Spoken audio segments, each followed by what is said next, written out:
Bienvenidos a The Debate. Hoy ponemos el foco en Chile, en su panorama electoral, que la verdad es que está complejo, tenso. El próximo 16 de noviembre hay elecciones presidenciales, también parlamentarias, que son cruciales. Y bueno, todo esto en un ambiente que yo diría que está marcado por una polarización bastante profunda, ¿no? Y una desconfianza ciudadana notable, ¿eh? Y claro, con demandas sociales que siguen ahí resonando con bastante urgencia. Lo que está en juego pues es la sucesión de Gabriel Boric y también la renovación de una parte sustancial del Congreso Nacional. Efectivamente. Y el núcleo de nuestra conversación hoy, que surge, directamente del análisis de la situación actual, se centra en una pregunta que yo creo que es fundamental. ¿Está el escenario electoral chileno, condenado a una polarización extrema? Con los votantes yéndose pragmáticamente hacia opciones que prometen, mano dura en seguridad, estabilidad económica, o, por el contrario, nos enfrentamos a un grado de incertidumbre pues mucho mayor, donde la fragmentación política, sobre todo, fíjate, en la derecha, la incógnita del voto obligatorio, que es nuevo en presidenciales, y esas pensiones sociales que siguen latentes, pues podrían trastocar bastante las predicciones y complicar seriamente la gobernabilidad futura. Esa es la disyuntiva, sí. La cuestión esencial que vamos a intentar desentrañar hoy. Desde mi perspectiva, y voy a argumentar en esta línea, los datos y atmósfera política general apuntan, creo, hacia una consolidación de esa polarización. Vemos una tensión que va creciendo, ¿no?, entre la izquierda oficialista, que está representada por la candidata comunista Janet Jara, y por otro lado, la derecha más dura, encarnada por José Antonio Kast. Yo interpreto esto como el reflejo de un electorado que está cansado, pragmático, que busca de forma casi desesperada una manera de romper el bucle, ¿no? Esa sensación de estar atrapados en un ciclo de incertidumbre y, se inclina hacia figuras que proyectan una imagen de mayor firmeza, sobre todo, claro, frente a la crisis de seguridad. Yo, sin embargo, voy a adoptar una postura diferente. A ver, que nadie puede negar la polarización, eso está claro, es reinante, pero creo que hay factores importantes, factores significativos que introducen una dosis, yo diría, considerable de incertidumbre y de complejidad. Y esto hace que el resultado sea, menos predecible. Me refiero, por ejemplo, a la evidente división en el sector de la derecha, con 3 candidatos que son relevantes: Evelyn Matthei, José Antonio Kast y Johannes Kaiser. También al porcentaje, que no es menor, de votantes indecisos. Y luego el impacto, que aún no conocemos, del voto obligatorio que, como decíamos, se estrena en presidenciales desde la vuelta a la democracia. Y, por supuesto, la persistencia de demandas sociales que van más allá de la seguridad. Todos estos elementos, yo creo que en conjunto, desafían una lectura así, lineal y polarizada del momento. Muy bien, pues entremos en el análisis de las posiciones. Mi visión de un escenario que tiende hacia los polos se sustenta, en parte, en las últimas encuestas disponibles antes de la veda electoral. Estas mostraban a Janet Jara, del Partido Comunista, del PC, liderando con un sólido 28,5%. Le seguía José Antonio Kast, del Partido Republicano, con un 19,9%. Y no muy lejos, y con un discurso muy marcado, aparecía Johannes Kaiser, que es el representante de una ultraderecha, de corte libertario, con un 15,6%. Y luego Evelyn Matthei, de la derecha más tradicional, la UDI, con un 14,1%. A ver, estas cifras ya de por sí sugieren una concentración del voto en los extremos del espectro, ¿no? Unas en la derecha. A ver, como no hubo primarias en la oposición, pues Matthei, Kast y Kaiser van a medir sus fuerzas directamente en la primera vuelta. Y esta dispersión es un factor crucial. Representan distintas almas, dentro de la derecha y del centro-derecha. Y no está nada claro cómo se van a redistribuir esos apoyos, ni quién va a lograr capitalizar mejor el voto antigobierno. Presentar a Matthei como la opción más segura, como decías tú, que es un argumento recurrente para ese sector, sí, es recurrente, pero su desafío es enorme, para evitar que la ultraderecha le impida pasar a segunda vuelta. Entiendo el punto sobre la fragmentación, sí, pero no podemos ignorar el contexto. La seguridad pública y la situación económica dominan de forma casi absoluta las preocupaciones de la gente. Este clima, a mi juicio, lo que hace es fomentar un voto eminentemente pragmático. Hay un dato que me parece muy revelador, de un sondeo de ISO-UDP. Un 55% de los encuestados cree que, da lo mismo quién gobierne, igual tengo que salir a trabajar. Esto refleja una desafección profundísima, pero también una búsqueda de soluciones, digamos, concretas, rápidas, quizás percibidas como más eficaces si vienen de figuras con discursos más firmes, ¿no? Más allá de las etiquetas ideológicas. Y además creo que es relevante considerar el análisis de Pepe Auz, que, es un analista electoral muy respetado, conocido por sus modelos predictivos sobre la posible estrategia del gobierno de Boric. Él apunta a que podrían centrar sus críticas en Kast para posicionarlo como el rival. El rival más conveniente para Jara en una segunda vuelta, partiendo de la premisa de que Matei sería, según esta visión, invencible en esa instancia. Opositora superior al 60% en primera vuelta y más de 1 millón de votos de diferencia en la segunda. Esto, yo creo, encaja perfectamente con la idea de un electorado que busca, como decíamos, romper el bucle a través de las opciones que percibe como más decididas o capaces de imponer orden, aunque sean polos opuestos. Y aquí hay otro factor. El desgaste del gobierno actual es un lastre importante para Jara. Cabe preguntarse, ¿puede realmente el oficialismo aspirar a romper el bucle con cerca de un 70% de desaprobación ciudadana? Es complicado. Veo perfectamente la lógica de ese argumento, sí. Pero permíteme ofrecer una perspectiva, distinta. Precisamente esa percepción que Auz atribuye al gobierno de que Matei sería invencible en segunda vuelta, para mí es un indicativo de que su potencial podría ser mayor del que reflejan esas encuestas de primera vuelta. Quizás representa un electorado, más silencioso o menos movilizado en esta fase. Y aquí es donde entra en juego el factor del voto obligatorio. La votación ahora es mandatoria para todos los ciudadanos inscritos. Se implementa por primera vez en una presidencial desde 1990. Su impacto real es una incógnita gigantesca. ¿A quién va a beneficiar? ¿Movilizará a sectores más moderados, a descontentos, a los apáticos? Esto, si lo sumamos al número significativo de indecisos, particularmente entre mujeres y personas mayores, pues podría alterar drásticamente cualquier pronóstico. Es un punto importante, el del voto obligatorio, sí. Claro, y además, si bien es innegable que la seguridad es la prioridad número 1, no podemos asumir que las demandas sociales históricas, salud, pensiones, el coste de la vida hayan desaparecido. El informe del PNUD, del Programa de Naciones Unidas para el Desarrollo sobre Cohesión Social en Chile, señalaba precisamente eso. Un deseo ciudadano de transformaciones, aunque ahora quizá teñido de mayor moderación. No es, por tanto, un voto puramente pragmático. Hay capas de complejidad ideológica y social ahí debajo. Incluso analistas como Gerardo Varela, que es un comentarista a menudo asociado con perspectivas de centro-derecha, apuntan a posibles movimientos marginales, pero que podrían ser significativos de votos, como trasvases de Kaiser a Kast o de candidatos menores como Mike Nichols a Matei. Varela sugiere una estrategia para Matei. Atacar la gestión del gobierno, sí, pero presentarse como una figura capaz de generar acuerdos transversales. Todo esto, insisto, añade incertidumbre y sobre todo nos alerta sobre un riesgo muy real de ingobernabilidad futura, dada la polarización y la probable fragmentación del próximo Congreso. El dilema para el votante de centro y de derecha moderada, yo creo que es claro. Apostar por la opción percibida como más segura para pasar a segunda vuelta, aunque no sea la preferida, o votar por convicción arriesgando la dispersión. ¿Qué pesa más al final? De acuerdo. Profundicemos en los puntos centrales. El primer gran eje. ¿Estamos realmente ante una polarización inevitable que definirá la elección o el escenario sigue más abierto de lo que parece? Yo me inclino a pensar que la dinámica dominante sí es la polarización.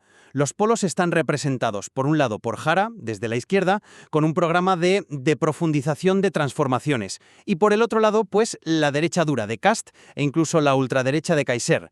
Las cifras de las encuestas, como mencionamos antes, les dan una visibilidad y un peso notables. Sus discursos, especialmente los de Kast y Kaiser, son radicales en temas clave como seguridad, inmigración, orden público. Recordemos esa controvertida declaración de Kaiser afirmando que apoyaría un golpe de Estado, sin duda, absolutamente. Este tipo de mensajes, resuenan en un sector del electorado que demanda soluciones drásticas. Además, la estrategia que Oz atribuye al gobierno de polarizar con Cast, pues no haría sino reforzar deliberadamente esta dinámica. Desde esta óptica, el votante busca figuras que prometan restaurar el orden y la estabilidad perdidas, y estas opciones, aunque extremas, parecen ofrecer una ruptura clara con el presente. Yo vengo de un lugar distinto en este punto. A ver, la polarización es un hecho, innegable, y moldea el debate, sí, pero no creo que sea el único factor determinante, ni que el resultado esté sellado. El rol de Evelyn Matthey como alternativa dentro de la derecha y del centro, para mí, es crucial. Parte con una base en torno al 14%, vale, pero no podemos desechar esa percepción de potencial invencibilidad en segunda vuelta que incluso sus adversarios parecen reconocer.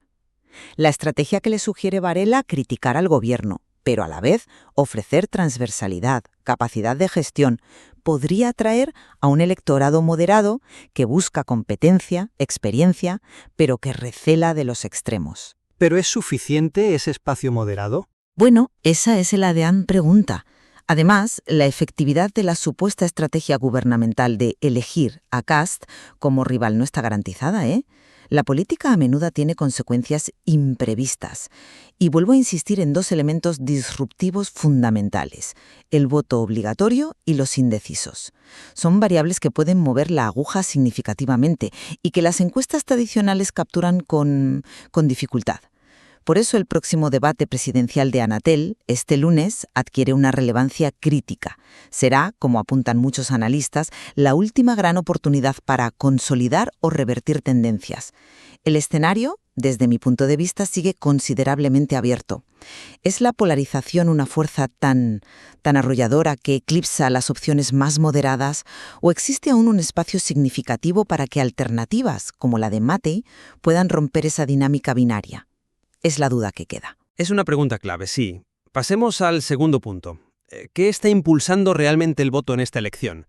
¿Se trata de un pragmatismo casi puro, centrado en la seguridad y la economía, o persisten bajo la superficie motivaciones sociales, ideológicas más profundas? Yo mantengo que la demanda por seguridad es el factor primordial, que eclipsa prácticamente cualquier otra consideración. La sensación de inseguridad es transversal, es angustiante para la ciudadanía. Esto inevitablemente favorece los discursos de mano dura, de Cast y Kaiser, pero también el discurso de orden y gestión de Matthey. El dato del Ipsos-UDP que citamos antes, sobre que a una mayoría le da lo mismo quién gobierne, es un síntoma muy claro de este pragmatismo extremo. O quizás de una profunda desafección con la política tradicional, ¿no?, que lleva a buscar soluciones inmediatas y tangibles. La promesa implícita o explícita de romper el bucle se interpreta fundamentalmente como la promesa de acabar con la delincuencia y la incertidumbre económica que golpean el día a día. Es una búsqueda de estabilidad ante todo. Estoy de acuerdo en que la seguridad es la principal preocupación, sería absurdo negarlo. Sin embargo, creo que es necesario matizar. Las demandas sociales que impulsaron el estallido social de 2019 y que han marcado la agenda política reciente no se han evaporado por completo. El informe del PNUD lo corrobora. Persiste un anhelo ciudadano por transformaciones estructurales en áreas como pensiones, salud, educación, el coste de la vida, aunque ahora quizás con un mayor énfasis en la moderación y la gradualidad en los cambios. Y en este contexto, Janet Yara, a pesar de las resistencias que genera su militancia en el PC y el inevitable desgaste asociado al gobierno de Boric, es percibida por un sector importante del electorado como la principal portadora de esa agenda de justicia social. Aunque con muchas dificultades para convencer, ¿no? Claro, con dificultades, pero representa eso para una parte. Y aquí se plantea una disyuntiva real y compleja para muchos votantes. ¿Hasta qué punto están dispuestos a sacrificar o postergar una agenda de cambios sociales por una promesa de orden y seguridad más inmediata? No creo que sea una elección sencilla ni puramente pragmática para todos. Además, hay factores ideológicos que añaden complejidad. La incomodidad o las divisiones en la propia izquierda, como mencionaban Oz y Varela respecto a temas de política internacional como el Nobel a María Corina Machado, pues pueden debilitar potencialmente a Jara y demuestran que la ideología siga jugando un papel relevante. El desencanto no es solo con la ineficacia en seguridad, sino también con la incapacidad de la política tradicional para concretar esas anheladas transformaciones sociales. Y este desencanto también puede alimentar el voto hacia opciones como Kast o Kaiser, vistas no solo como una promesa de orden, sino también como una forma de castigo al sistema o una búsqueda de soluciones radicalmente diferentes, fuera de la caja.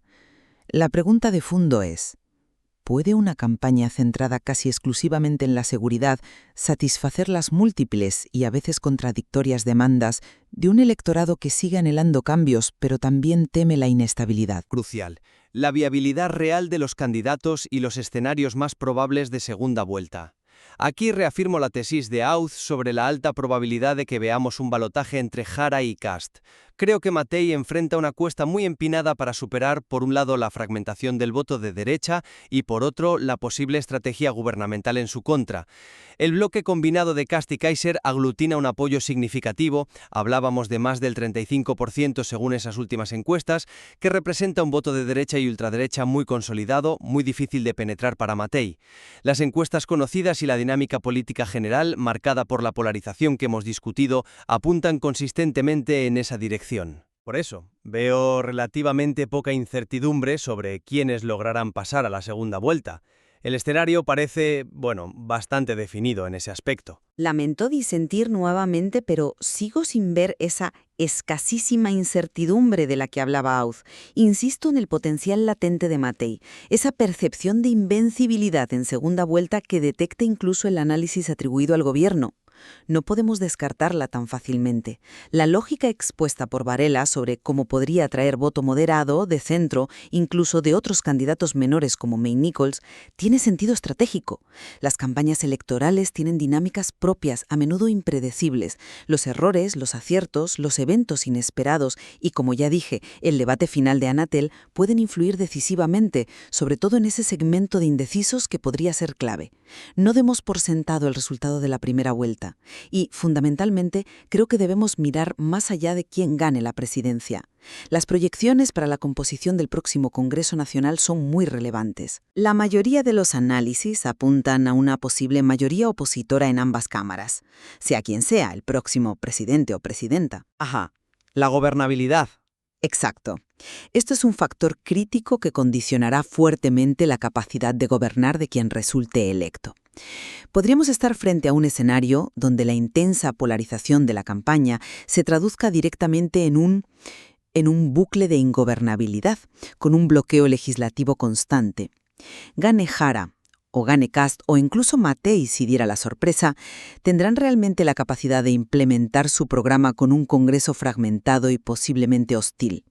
El peligro para la estabilidad y la capacidad de avanzar del país es muy real y creo que se está subestimando en el análisis centrado únicamente en la carrera presidencial. Llegamos así al cierre de nuestro análisis de hoy. Resumiendo mi perspectiva, considero que Chile se encamina a una elección presidencial definida, en gran medida, por la polarización entre la izquierda oficialista de Jara y la derecha más dura representada principalmente por Kast. Creo que esto es el resultado de un electorado que actúa de forma eminentemente pragmática, cuya prioridad absoluta es encontrar soluciones a la crisis de seguridad y a la persistente incertidumbre económica. En este contexto, Jara y Kast emergen como las opciones percibidas como más claras y decididas, aunque diametralmente opuestas, para intentar romper el bucle de los problemas actuales. Es en esencia una búsqueda de soluciones firmes ante una sensación generalizada de estancamiento y preocupación. Por mi parte, resumo mi visión insistiendo en que, si bien reconozco la fuerza innegable de la polarización y del voto pragmático centrado en la seguridad, estos no son los únicos elementos en juego. La fragmentación significativa dentro del espectro de la derecha, el factor impredecible que introduce por primera vez el voto obligatorio en una elección presidencial, el considerable peso de los votantes indecisos y la persistencia de tensiones sociales no resueltas son variables cruciales que añaden una capa importante de incertidumbre. Esto hace que el resultado final sea, a mi juicio, menos predecible de lo que sugieren algunas encuestas y análisis. Y, lo que es más importante, plantea serios y complejos desafíos para la gobernabilidad futura, sin importar quién resulte electo. El temido bucle de problemas podría simplemente continuar bajo nuevas formas, quizás incluso más conflictivas, con un ejecutivo potencialmente enfrentado a un Congreso fragmentado y adverso. Yo reconozco que la fragmentación de la derecha y la incógnita del voto obligatorio son, efectivamente, elementos que introducen una incertidumbre que no puede ser subestimada. La complejidad del escenario es sin duda mayor de lo que una mirada superficial podría indicar. Y yo reconozco, a su vez, que el peso abrumador de la demanda ciudadana por seguridad y orden es un factor potentísimo, que está moldeando las preferencias de una parte muy importante del electorado y que, innegablemente, favorece la dinámica de polarización que hemos descrito. Frente a la fragmentación, el pragmatismo económico y de seguridad frente a las persistentes demandas sociales e ideológicas es absolutamente crucial para comprender en profundidad el complejo momento político que atraviesa Chile. La decisión final recaerá en los ciudadanos el próximo 16 de noviembre, y el impacto del último debate televisado de Anatel podría ser determinante para inclinar la balanza. Dejamos, como siempre, la reflexión final en manos de quienes nos escuchan.